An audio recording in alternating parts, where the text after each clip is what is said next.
Morning, everyone. This is January 1st, 2017, and I know a lot of people are saying Happy New Year.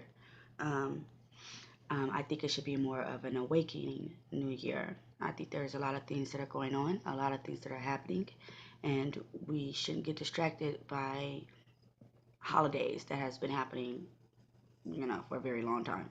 Um, Even people get tired of celebrating their birthday, but nobody gets tired of celebrating a holiday because even if you understand what it is, you're doing it for the kids.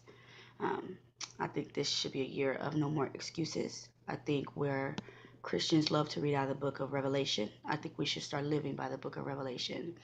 I know that there has been a lot of awakening in 2014. I think that's when Ahaya, and he's not done, but I think that's when he had awoken his valley of the dry bones. A lot of us has lost focus, um, but I think it's time to get back on track. He's been a good God, and yes, he's very merciful. But when do we get to the point where we're pleasing him? When do we get to the point where it's saying enough for me, let me do God instead of let me do me? You only live once, so do it right. Not you only live once to do whatever you want to, because you only live once on this earth. That's it.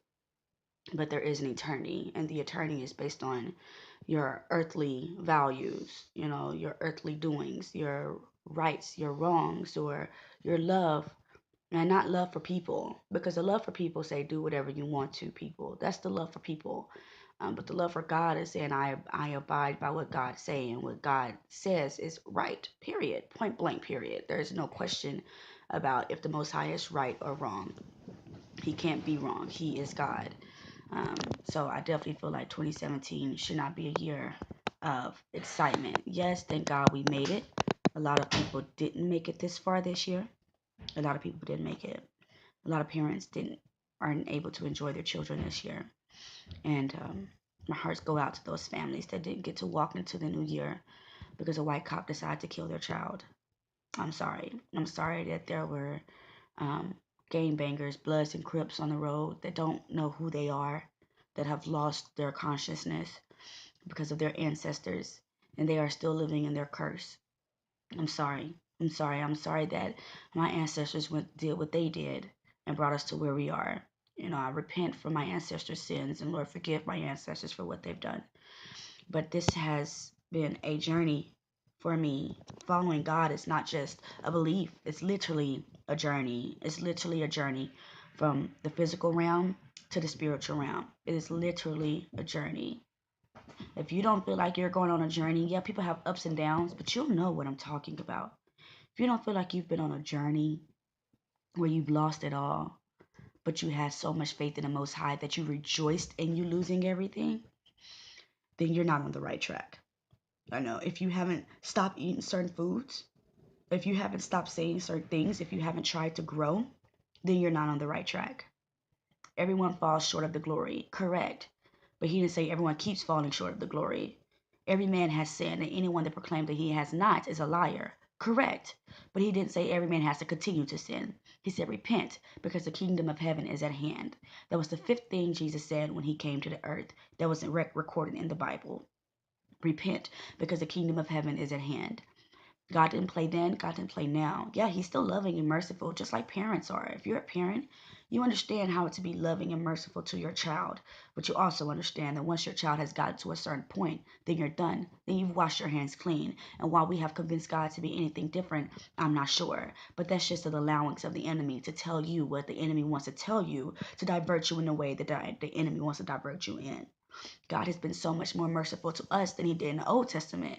The story of Job, where he was a perfect man, and Job ended up losing everything. He rejoiced then. But when Joyce ended up losing or gaining leprosy, limbs were falling off and etc. He started cursing the day that he was born and plus, but he never cursed God. He never cursed God. And a lot of us have gotten to the point where we've cursed God by marrying the same sex. A lot of us have gotten to the point where we've cursed God by entertaining Satan. We have got to the point where we're cursing God by not showing peace and only going out there and cursing people out. Stop, stop. It's we're beyond that. People are actually worshiping Satan in public, and we think that's a joke. We don't take that seriously. People are worshiping Satan in public. in public. We've got to the point where Baphomets are being put up, the new guide stones are being put up, depopulation of God's children is being accepted. We're God's children. How dare you say that we are anything less and that is too many of us? Of course, you're going to say it's too many of God's children because you're the devil and you want the devil to take around this world. And if you do feel as though it's too many of us, who are you to say who should and should not go?